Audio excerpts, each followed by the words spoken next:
22 अगस्त 2022 NASA ने एक tweet किया कि उन्होंने फाइनली एक ब्लैक होल के साउंड को कैप्चर कर लिया है।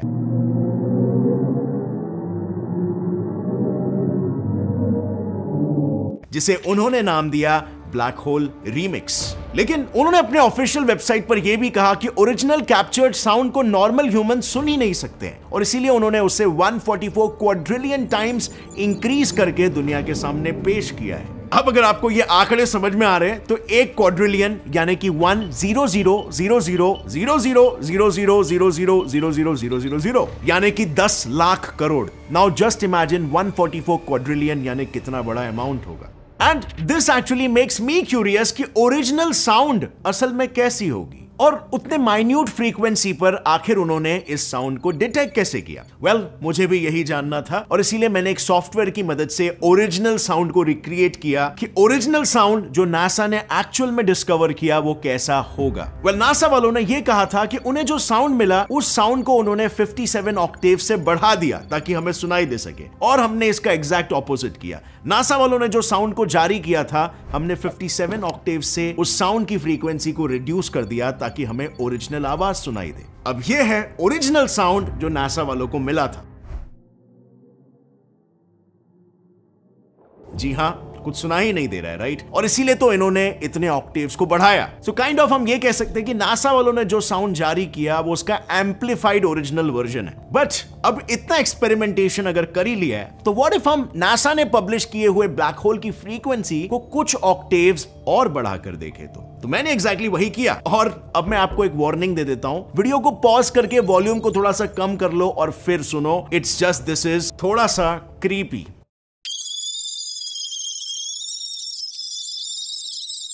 वेल, अब अगर फ्रीक्वेंसी को इंक्रीज करोगे तो यही होने वाला था, राइट? बट एनीवे, इस पूरे एक्सपेरिमेंट के दौरान एक बात बार बार दिमाग में आ रही थी, कितनी लो फ्रीक्वेंसी के बावजूद भी नासा ने कैसे ब्लैक होल के एक्चुअल साउंड को डिटेक्ट किया। Aren't you wondering that? Well, let's find this out. So साल 2003 नासा के साइंटिस्ट चंद्रा एक्सरे ऑब्जर्वेटरी की मदद से यूनिवर्स को चारों दिशाओं में स्कैन कर रहे थे। इस स्कैनिंग के दौरान उन्होंने यह ऑब्जर्व किया कि हमारी नजदीकी पार्सियस गैलेक्सी क्लस्टर, उसमें से भारी मात्रा में प्रेशर वेव्स यूनिवर्स से बाहर निकल रहा है। अब क्योंकि pressure wave is nothing but sound, और यह बात तो हमने स्कूल में ही सीखी थी कि साउंड को ट्रैवल करने के लिए एक मीडियम का होना जरूरी है जो कि अर्थ में एटमॉस्फेयर होता है। हमारे एटमॉस्फेयर में साउंड ट्रैवल करती है with the help of pressure waves. यह प्रोसेस आपको पता ही होगा, बड़ा सिंपल है। जब कोई भी चीज साउंड प्रोड्यूस करती है तब वो वाइब्रेट होती है, जिसकी वजह से उसके आसपास के पार्टिकल्स भी वाइब्रेट होने लगती है और इससे बेसिकली एक चेन रिएक्शन प्रोड्यूस होता है जिससे हाई और लो पार्टिकल डेंसिटी रीजन्स फॉर्म हो जाते हैं, जिसे ही तो हम बेसिकली प्रेशर वेव्स कहते हैं। और साइंटिस्टों ने गैलेक्सी क्लस्टर वेव्स से यही अनुमान लगाया कि शायद ये पूरा गैलेक्सी क्लस्टर साउंड से ही एसोसिएटेड है। आई मीन, यहां पर साउंड वेव्स पूरे गैलेक्सी क्लस्टर में ट्रैवल करती है। अब जब गौर से इस चीज की स्टडी की गई तब यह बात सामने आई कि इन गैलेक्सीज में मौजूद गैसेस पर जो प्रेशर वेव जनरेट कर रहा है वो कोई और नहीं बल्कि ब्लैक होल ही खुद है। ब्लैक होल से निकल रही ये प्रेशर वेव्स इतनी हाई है कि वो इस क्लस्टर से निकल रहे हॉट गैसेस पर रिपल्स जनरेट कर रहे हैं। अब एक तरफ आइंस्टाइन्स थियरी ऑफ रिलेटिविटी हमें मैक्रो स्केल पर यानी कि प्लैनेट, स्टार्स, गैलेक्सीज एटसेट्रा के सारे इंटरैक्शंस और उनके पीछे के साइंस को ब्यूटीफुली एक्सप्लेन करती है। वहीं दूसरे तरफ नील्स बोर और मैक्स प्लैंक की क्वांटम थियरी हमें माइक्रो लेवल पर यानी कि प्रोटॉन्स, न्यूट्रॉन्स और क्वार्क्स के लेवल पर यूनिवर्स कैसे काम करता है उसे ब्यूटीफुली एक्सप्लेन करती है। लेकिन ये दोनों थियरीज एक दूसरे से सहमति नहीं खाती, एक दूसरे से कंपैटिबल नहीं है, और इसीलिए अगर हमें ब्रह्मांड को पूरी तरीके से समझना है तो इन दोनों थियरीज को कंबाइन करना बहुत ही ज्यादा इंपॉर्टेंट है। और इसी वजह से हमें थियरी ऑफ एवरीथिंग की जरूरत है, जिसे स्टीफन हॉकिंग ने हमारे सामने रखा था, and the rest is history. अब इस थियरी ऑफ एवरीथिंग को समझने के लिए आपको मोटी किताबें या बड़े बड़े ब्लॉग्स या रिसर्च पेपर स्टडी करने की कोई जरूरत नहीं है। आप इसे ऑडियो फॉर्मेट में इसकी पूरी समरी सुन सकते हो कुकू एफएम ऐप पर, जिसे सुन के आप इसे अच्छे से समझ सकते हो। कुकू एफएम ऐप की यही खासियत है कि यहाँ पर 10,000 प्लस आवर्स का ऑडियो फॉर्मेट में कंटेंट अवेलेबल है। नॉन फिक्शन जॉनरास जिसकी science, finance, history, career, leadership, motivation, business, different genres जो आपकी लर्निंग को एनहांस करता है। और इसी के साथ इन सभी जॉनरास की इन्फ्लुएंशियल बुक यहाँ पर 7 रीजनल लैंग्वेजेस सपोर्टेड है। सो इसका मतलब बिल्कुल सिंपल है, अब आप जो भी चाहो, जहां भी चाहो, अपनी फेवरेट किताब आराम से सुन सकते हो अपने फेवरेट लैंग्वेज में, वो भी समय बचा के। कुकू एफएम ऐप का ईयरली सब्सक्रिप्शन वैसे तो 399 रुपीज है, लेकिन अगर आप नीचे डिस्क्रिप्शन लिंक पर क्लिक करोगे या मेरा कूपन कोड GetSet50 यूज करोगे, आपको ऑटोमेटिकली 50% ऑफ यानी 199 रुपीज में इसके साल का सब्सक्रिप्शन मिलेगा, जितने में एक टाइम का स्नैक भी नहीं आता है। सो अगर आप अपने आप को एक ग्रोथ ओरिएंटेड पर्सन समझते हो, then click on the link in the description below and go install Kuku FM now. और अब आ जाते हैं वापस हमारे वीडियो पर। और इन्हीं रिपल्स को नासा ने रिसेंटली 22 अगस्त 2022 को ऑब्जर्व किया और दुनिया के सामने ब्लैक होल की इस आवाज को पेश किया।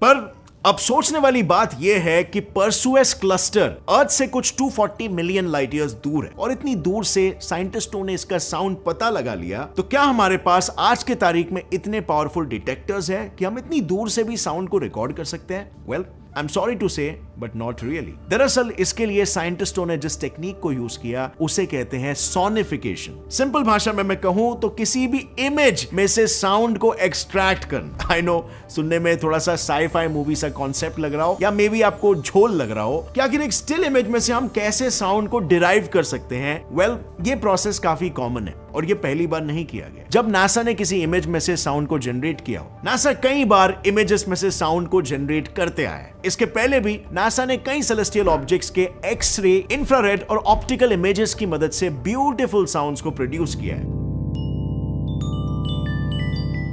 You see, इसमें बेसिकली इमेज में दिख रहे ऑब्जेक्ट की ब्राइटनेस को पहले पिच में कन्वर्ट किया जाता है और फिर किसी म्यूजिक शीट जैसे पूरे इमेज को एक डायरेक्शन में स्कैन किया जाता है, और कुछ इस तरह बनता है ये सेलेस्टियल म्यूजिक।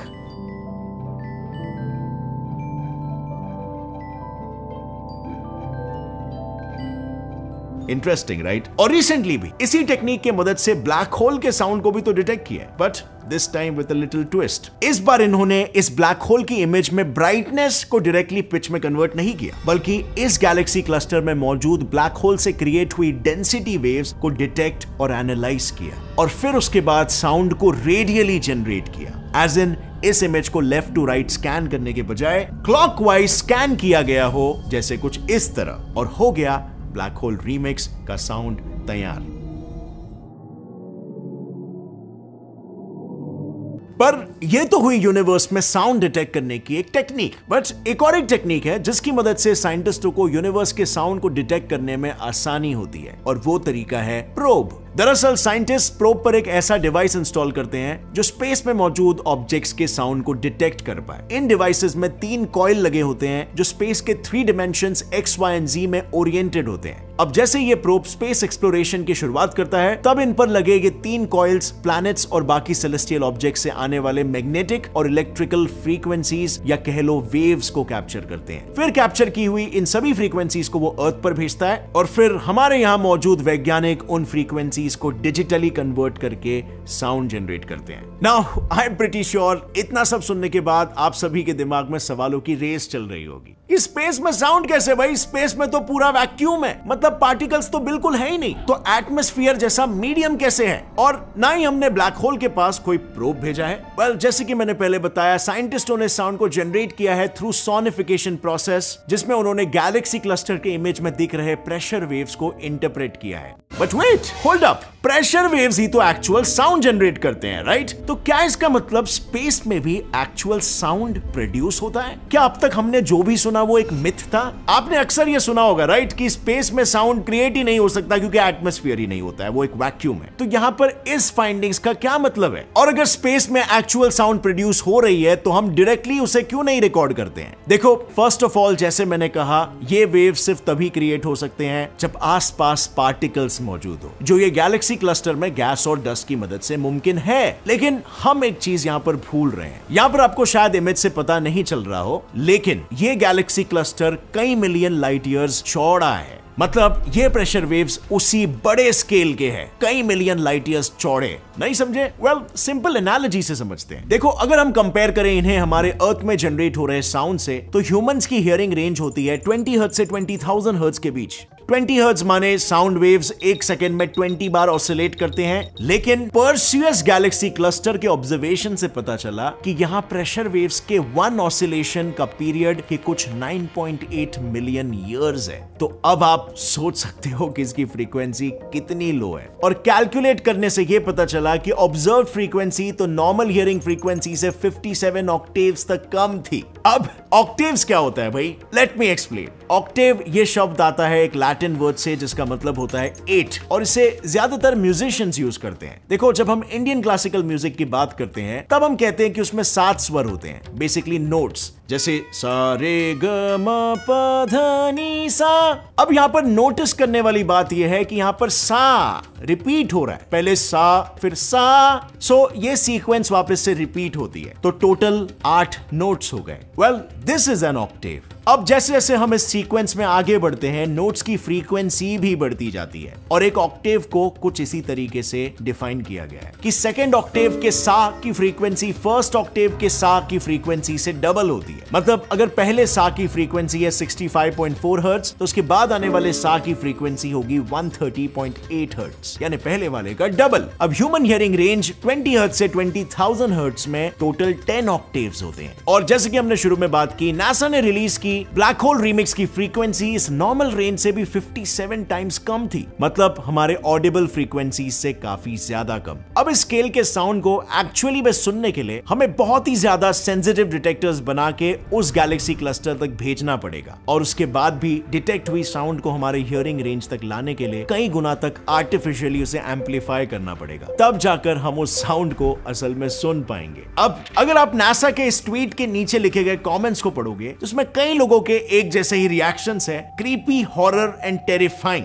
लेकिन इसमें इनकी कोई गलती नहीं है। असल गलती हमारे दिमाग की है, जो इन्हीं अलग अलग वेव फ्रीक्वेंसी पर अलग अलग इमोशंस क्रिएट करता है। इनफैक्ट ऐसे ऑब्जर्व किया गया है कि 19 हर्ट्ज से कम फ्रीक्वेंसीज एक तरह का डिस्कंफर्ट, ड्रेड और फियर प्रोड्यूस करती है, और शायद इसीलिए हमें ऐसा रिएक्शन देखने मिल रहा है। लेकिन फिर भी हम इस बात को डिनाई नहीं कर सकते कि भले ही हम ह्यूमंस इस लेवल के साउंड को परसीव करने के लिए इवॉल्व नहीं हुए हैं, पर यूनिवर्स में इस फ्रीक्वेंसी की प्रेशर वेव्स एग्जिस्ट करती है। इनफैक्ट साइंटिस्टों का तो यह भी मानना है कि यूनिवर्स के शुरुआती दिनों में, आई मीन बिग बैंग के समय, जब यूनिवर्स की डेंसिटी बहुत ज्यादा थी, और जैसे हमें पता है pressure is directly proportional to density, which means तभी ऐसे प्रेशर वेव्स जनरेट हुए होंगे जिसने अर्ली यूनिवर्स में हाई और लो डेंसिटी रीजन्स जनरेट कर दिए होंगे। और अब अगर किसी रीजन की डेंसिटी हाई है तो वहां पर कोलिजन्स के चांसेस भी ज्यादा हो जाते हैं, और शायद आज उन्हीं डेंस रीजन्स में गैलेक्सीज और स्टार फॉर्मेशन पॉसिबल हो पाया है। तो मतलब